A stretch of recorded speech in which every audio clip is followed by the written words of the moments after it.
فرمان مصطفیٰ صلی اللہ علیہ وآلہ وسلم، مجھ پر کثرت سے درود پاک پڑھو، بے شک تمہارا مجھ پر درود پاک پڑھنا تمہارے گناہوں کے لیے مغفرت ہے۔ بندہ درود پاک پڑھتا رہتا ہے، اس کے گناہوں کی مغفرت ہوتی رہتی ہے، دلوں کی طہارت ہوتی رہتی ہے۔ صلو علی الحبیب صلی اللہ تعالی علی محمد صلی اللہ علیہ وآلہ وسلم۔ 17واں پارہ 18واں پارہ شروع ہو چکا ہے ہمارا، سورہ مومنون کی آیت نمبر 3 تا 6۔ اعوذ باللہ من الشیطان الرجیم، بسم اللہ الرحمن الرحیم، والذین هم عن اللغو معرضون والذین هم للزکاة فاعلون والذین هم لفروجهم حافظون الا على ازواجهم او ما ملكت ایمانهم فانهم غیر ملومین۔ اللہ کے نام سے شروع، جو نہایت مہربان رحمت والا۔ والذین، وہ لوگ اور وہ لوگ جو ہم عن اللغو، وہ فضول بات سے معرضون، منہ پھیرنے والے ہیں۔ والذین، اور وہ لوگ، اب یہ الذین والذین یہ جگہ جگہ استعمال ہو رہا ہے، یہ تو ہمیں یاد ہو جانا چاہیے۔ اس طرح کے کچھ الفاظ ہیں جو کامن ہیں قرآن پاک میں، بار بار استعمال ہوتے ہیں، تو یہ کوشش کیا کریں تاکہ ہمیں ذہن میں بیٹھ جائیں۔ جب بھی ہم قرآن پاک پڑھ رہے ہوں، ترجمہ نہ بھی پڑھ رہے ہوں، تلاوت بھی کر رہے ہوں، تو فوراً ہمارے ذہن میں اس کا ترجمہ آیا جائے کرے کہ ہاں وہ ہے، اس کا مطلب اور الذین، وہ لوگ جو بار بار ہم یہ پڑھ رہے ہیں یہ الفاظ۔ والذین، اور وہ لوگ جو ہم، وہ للزکاۃ، زکوٰۃ کا فاعلون، کام کرتے ہیں۔ والذین، اور وہ لوگ ہم، وہ لفروجہم، شرمگاہوں کی، اپنی شرمگاہوں کی، حافظون، حفاظت کرتے ہیں، الا، مگر، علی ازواجہم، اپنی بیویوں پر، او ما ملکت، یا ان پر جن کے ملکت وہ مالک ہیں، ایمانہم، ان کے دائیں ہاتھ، فإنہم، تو بے شک وہ، غیر ملومین، ملامت کیے ہوئے نہیں ہیں۔ ترجمہ کنز العرفان۔ اور وہ جو فضول بات سے منہ پھیرنے والے ہیں۔ فلاح پانے والوں کا دوسرا وصف مومنوں کا، جو مومن کامیاب ہوں گے، ان کے اوصاف ہم پڑھ رہے تھے۔ فلاح پانے والے مومنوں کا دوسرا وصف بیان کیا گیا کہ وہ ہر لغو و باطل سے بچے رہتے ہیں۔ علامہ احمد صاحب فرماتے ہیں لغو سے مراد ہر وہ قول، فعل اور ناپسندیدہ یا مباح کام ہے جس کا مسلمانوں کو دینی یا دنیاوی کوئی فائدہ نہ ہو، جیسے مذاق مسخری کرنا، بیہودہ گفتگو کرنا، کھیل کود، فضول کاموں میں وقت ضائع کرنا، شہوات پوری کرنے میں ہی لگے رہنا، وغیرہ وغیرہ، وہ تمام کام جن سے اللہ تعالیٰ نے منع فرمایا۔ خلاصہ یہ کہ مسلمان کو اپنی آخرت کی بہتری کے لیے نیک اعمال کرنے میں مصروف رہنا چاہیے۔ وہ اپنی زندگی بسر کرنے کے لیے بقدر ضرورت حلال مال کمانے کی کوشش میں لگا رہے۔ احادیث میں بھی لا یعنی اور بیکار کاموں سے بچنے کی ترغیب دی گئی ہے۔ چنانچہ حضرت ابو ہریرہ رضی اللہ تعالیٰ عنہ سے روایت ہے، رسول اللہ صلی اللہ علیہ وسلم نے فرمایا، آدمی کے اسلام کی اچھائی میں سے یہ ہے کہ وہ لا یعنی چیز چھوڑ دے، یعنی جو چیز کارآمد نہ ہو اس میں نہ پڑے۔ زبان، دل اور دیگر اعضاء کو بیکار باتوں کی طرف متوجہ نہ کرے۔ دنیا میں جو بھی کامیاب لوگ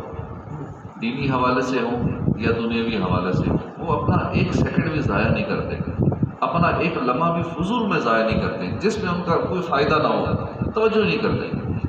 ہم فضول کاموں میں، فضول باتوں میں اتنا ٹائم ضائع کرتے ہیں، اس لیے ہماری دنیا کا بھی نقصان ہوتا ہے، آخرت کا بھی نقصان ہوتا ہے۔ جو بھی دنیاوی حوالے سے بھی کاروباری آدمی ہوگا،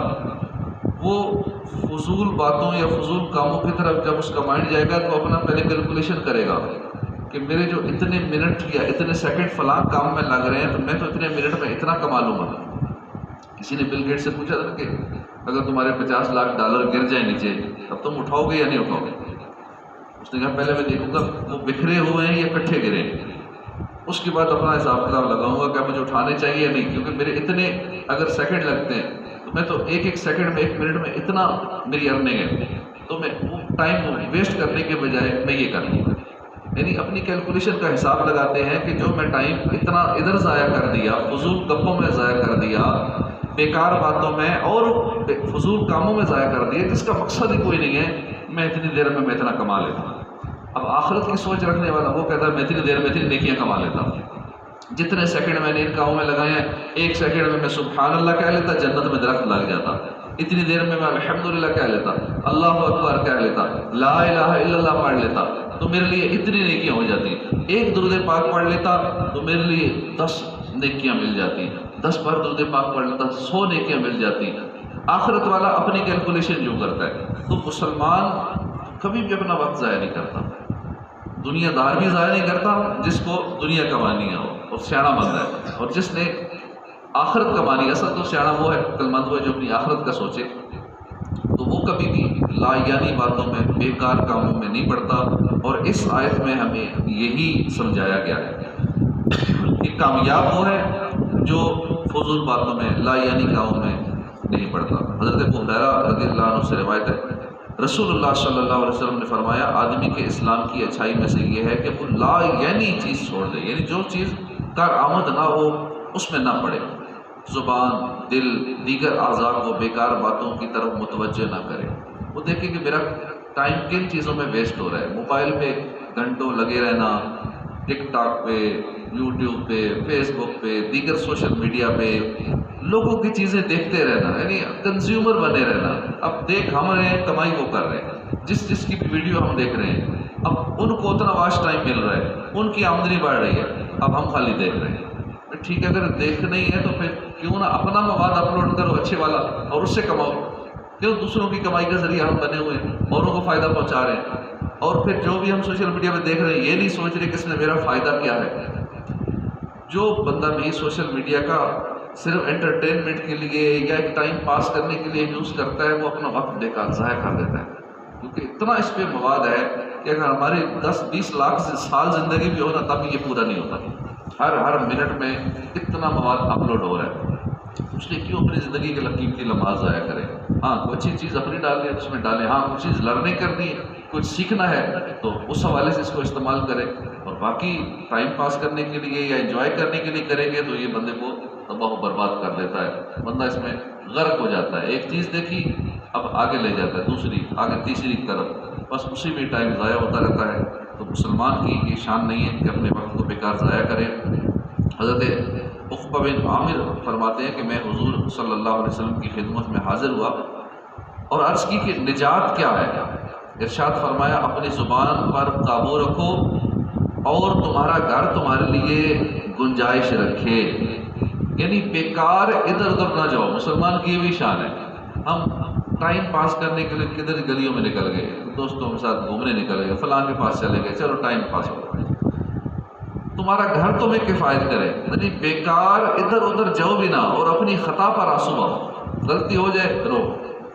یاد رکھیں زبان کی حفاظت اور نگہداشت اور فضولیات لغویات سے اسے باز رکھنا بہت ضروری ہے، کیونکہ زیادہ سرکشی اور سب سے زیادہ فساد اور نقصان اسی زبان سے رونما ہوتا ہے، اور جو شخص زبان کو کھلی چھٹی دے دیتا ہے اور اس کی لگام ڈھیلی چھوڑ دیتا ہے تو شیطان اسے ہلاکت میں ڈال دیتا ہے۔ زبان کا پاس کا تھوڑا سا غلط استعمال بندے کا ایمان برباد کر دیتا ہے. زبان کا تھوڑا سا غلط استعمال، مثال کے طور پہ اب مسجد کی مثال لے لو. اب کوئی نمازی ہے، وہ اپنے امام صاحب کے خلاف باتیں کرتا ہے، کیا بات ہے فلاں اشراق چاہے جماعت سے کیوں پڑھتے ہیں، اچھا اور کوئی بات، جب کوئی بات نہیں ملتی نا تو پھر کوئی بھی بات پکڑ لیتے، کوئی ملے صحیح بات، یہ اشراق چاہے کیوں پڑھتے ہو، ٹھیک ہے نیکی کا کام کرتے ہیں، اس پہ حوصلہ افزائی کرو کہ چلو کو پڑھتے تو ہے نا، نہ پڑھنے سے بہتر ہے، تعداد بڑھ رہی ہے تو مل کے اجتماعی عبادت کا فائدہ ہی ہوتا ہے، نقصان تو نہیں. یا کوئی اور بات اس طرح کی پکڑ لینا اور کسی کا مائنڈ خراب کرنا، کسی سیدھے سادے نمازی کا مائنڈ خراب کرنا غیبتیں کر کے. اب وہ بندہ اس مسجد سے بالفعل اس نے نمازیں چھوڑ کے گھر پڑھنے شروع کر دیں، آہستہ آہستہ اس تک وہ بندے کی نمازوں سے ہی چلا جائے، کیونکہ جو مسجد چھوڑ دیتا ہے گھر میں شروع کر دیتا ہے، پھر شیطان آہستہ آہستہ کہتا ہے ٹھیک ہے وہ نمازوں سے بچاتا ہے. یا پھر کسی بد مذہب کے پیچھے پڑھنا شروع کر دے گا، کہیں اور جائے گا، اس کا ایمان برباد ہو جائے گا. اب ہماری کیا تھوڑی سی زبان ہے لی، ٹائم پاس کرنے کے لیے، انجوائے کرنے کے لیے کسی کی غیبت کر لی، امام صاحب کی کر لی، نمازیوں کی کر لی، زبان تھوڑی سی ہلی، لیکن اگلے کا تو ایمان برباد کر دیا ہم نے. اور وہ بھی جس کی آخری عمر تھی بڑھاپے میں، جس کا اور کوئی صورت ہی نہیں، قبر میں ٹانگے. اب ایسے کا سیدھے سادھے بندے کا ایمان برباد کر دینا اس طرح کی باتیں کر کے. تو یہ ہمیں غور کرنا چاہیے کہ ہم زبان سے کیا نکال رہے ہیں، کیا بات نکال رہے ہیں، اور اس کا وبال ہو سکتا ہے ہمارے سارا ہے. جس نے مسجد چھوڑ دی، جس نے نمازیں چھوڑ دی، جس نے جماعت چھوڑ دی، واجب کا ترک کر دیا، گھر میں نمازیں پڑھنے شروع کر دی، کسی اور جگہ کسی بد مذہب کے پیچھے پڑھنے شروع کر دی، کسی اور بد مذہب کی باتیں شروع کر، اس کا ایمان برباد ہو گیا. اس کا وبال اس پہ بھی جائے گا کہ جو بندہ یہ ساری حرکتیں کر رہا ہے وہ تو اپنا انجوائے کرنے کے لیے کر رہا ہے، ٹائم پاس کرنے کے لیے کر رہا ہے، اور خود پھر ادھر ہی آ جاتا ہے، اگلے کو کہیں اور کر کے خود ادھر ہی پڑھ رہا ہے. یعنی اللہ پاک ہدایت نصیب فرمائے ایسوں کو. تو زبان کی حفاظت بہت ضروری ہے اور اسے فضولیات سے بچانا بڑا ضروری ہے. جو شخص زبان کی حفاظت نہیں کرتا، ہر وقت فضول گفتگو میں مصروف رہتا ہے، تو ایسا شخص لوگوں کی غیبت میں مبتلا ہونے سے بچ ہی نہیں سکتا، کیونکہ اس نے کسی نہ کسی کی بات کرنی ہے، کیونکہ اسے ٹاپک ہی نہیں ہے نا، جو نہیں ہے موجود اس کی بات اس نے کرنی ہے، اور یہی غیبت ہے. ہر وقت فضول گفتگو میں وہ مصروف رہتا ہے، گناہوں سے بچ ہی نہیں سکتا. ایسا یوں اس سے کفریات بھی نکل سکتے ہیں، بہت زیادہ اندیشہ ہوتا ہے. اور یہ دونوں ایسے عمل ہیں جس سے بندے کے نیک اعمال ضائع ہو جاتے ہیں. یعنی کفر بکے گا تو بھی اس کا پچھلا سب کچھ ضائع ہو جائے گا، غیبتیں کرے گا تو بھی اپنے سارے نیک اعمال جس کی غیبت کی ہے اس کے نامہ اعمال میں کروا دے گا، اس کے سارے گناہ اپنے کھاتے میں ڈلوا دے گا. منقول ہے کہ حضرت امام حسن بصری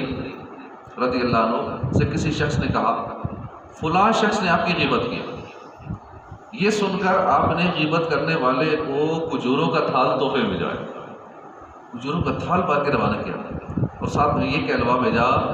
کہ سنا ہے کہ تم نے مجھے اپنی نیکیاں ہدیہ کی ہیں، میں ان کا معاوضہ دینا چاہتا ہوں کہ آپ نے بڑی مہربانی آپ کی، آپ نے میری غیبت کی ہے اور اتنی نیکیاں مجھے آپ نے تحفے میں پیش کر دی ہیں، میں اس لیے کھجوروں کا تھال آپ کو تحفے دہ دیتا ہوں، بہت شکریہ، مہربانی. جو ہماری غیبت کر رہے ہیں وہ اپنا نقصان کر رہے ہیں، ہمارا فائدہ کر رہے ہیں، اس کا شکریہ ادا کرنا چاہیے کہ آپ نے مفت میں نیکیاں دے دی. قیامت والے تو ایک نیکی نہیں دے گا، ماں بیٹے کو نہیں دے گی، بیٹا ماں کو نہیں،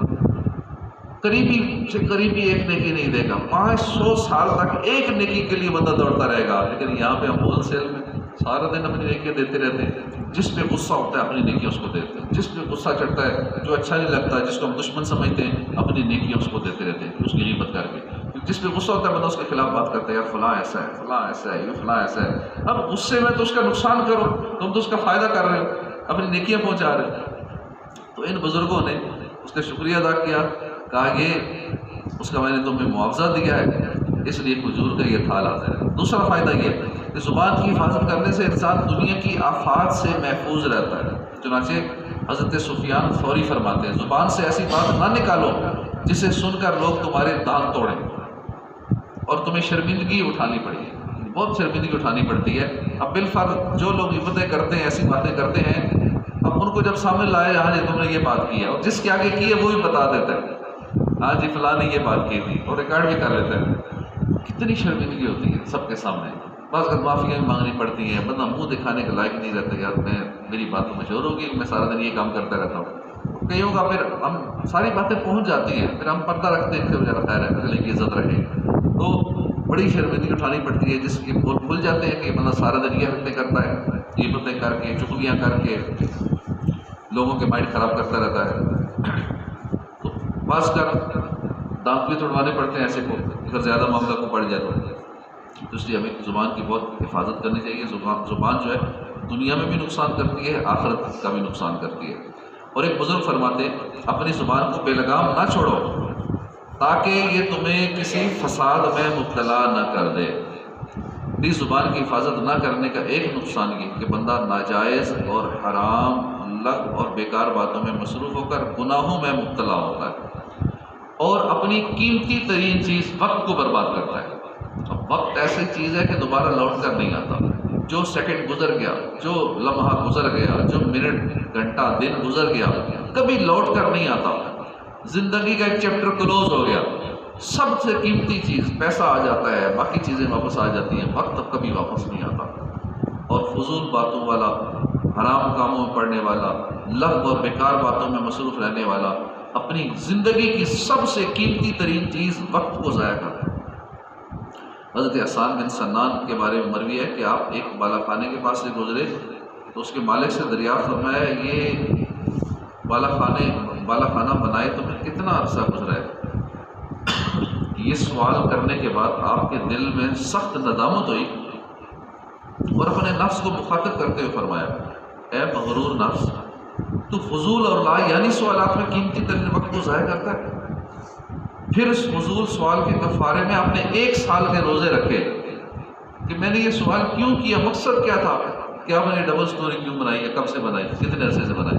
اور ہم غور کریں تو ہم سارا دن ایسے فضول سوال کرتے رہتے ہیں، ایک چیز کتنے کے لیے، یہ کیسے بنائی ہے، یہ گھر کیسے بنایا، یہ کہاں سے لی ہے، کتنے کے لیے، کیسے ملی. تو جب مقصد نہیں کسی چیز کا،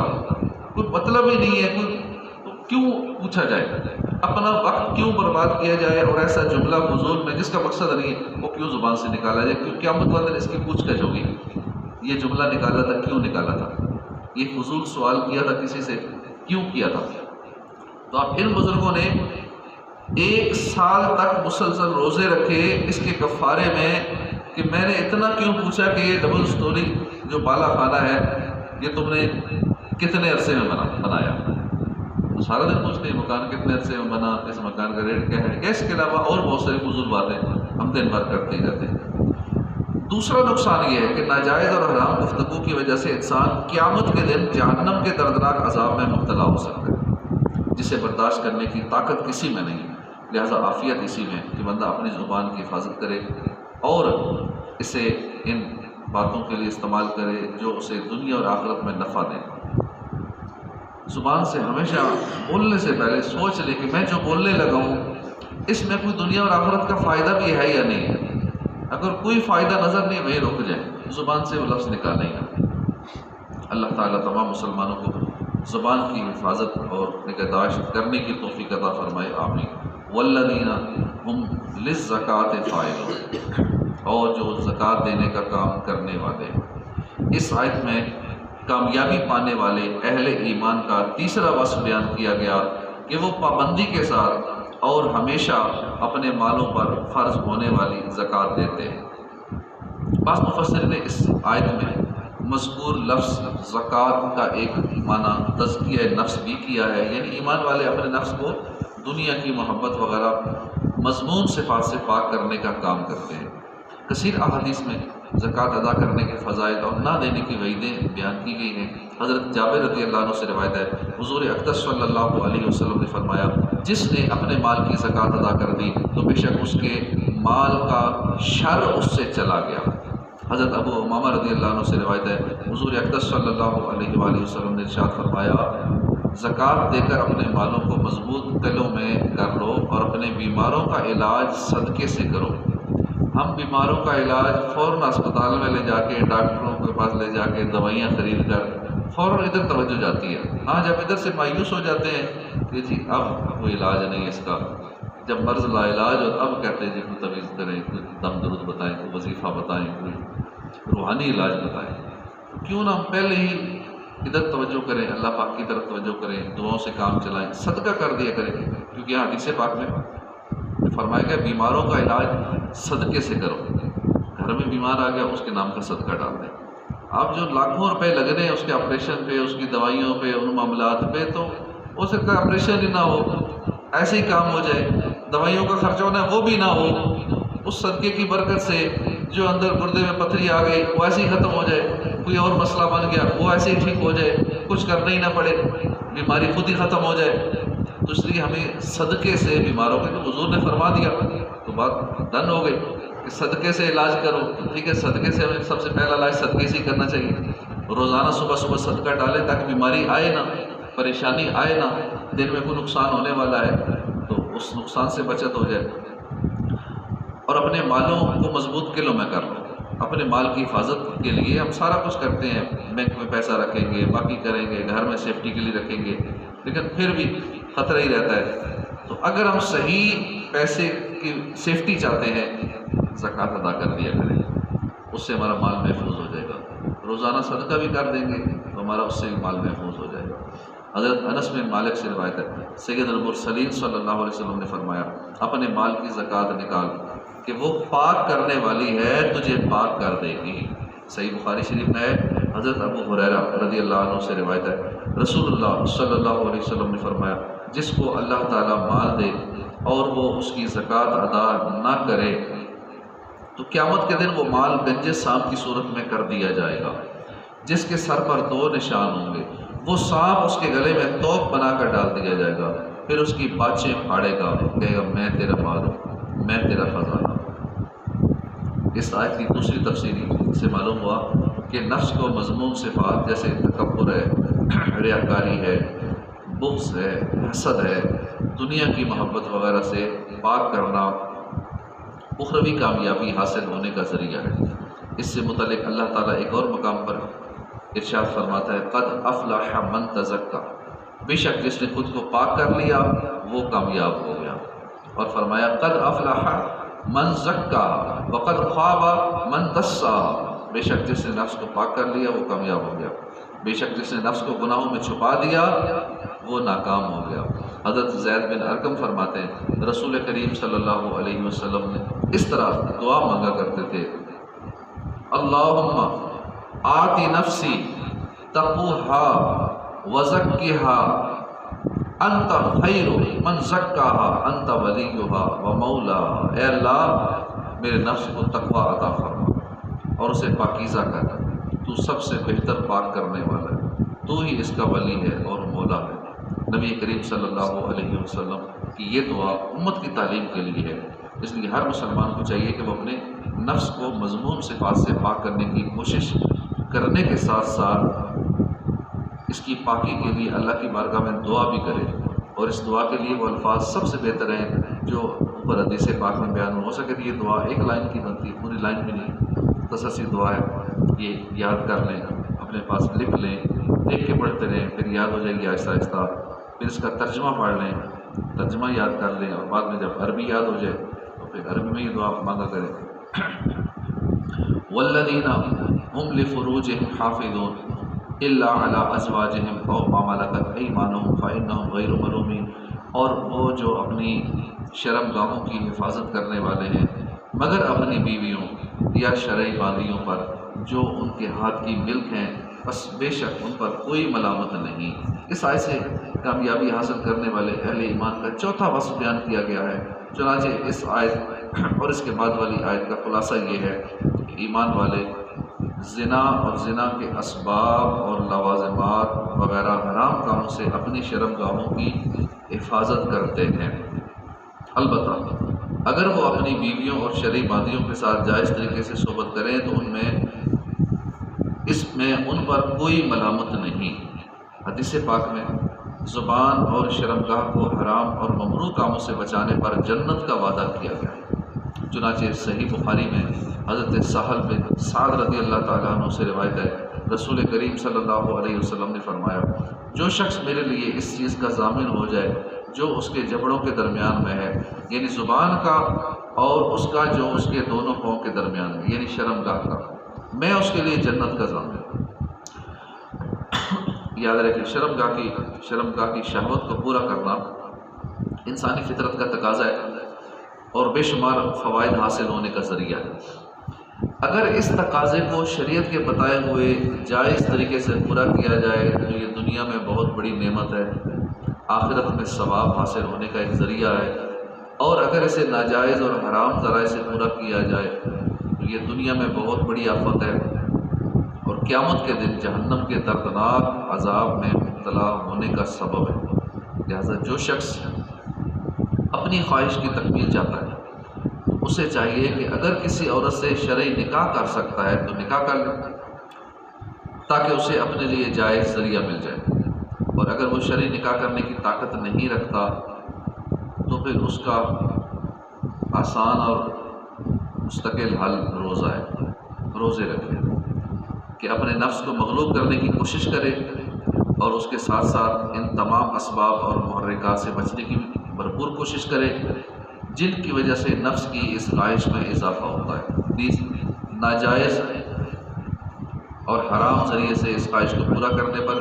قرآن مجید اور احادیث مبارکہ میں جن سزاؤں اور عذابات کا ذکر کیا گیا ہے ان کا بغور مطالعہ کرے اور اللہ تعالیٰ کی بارگاہ میں اپنے نفس کی حفاظت کے لیے خوب دعائیں کیا کریں۔ صدق اللہ العظیم۔ صلو علی الحبیب صلی اللہ تعالی علی محمد صلی اللہ علیہ وسلم۔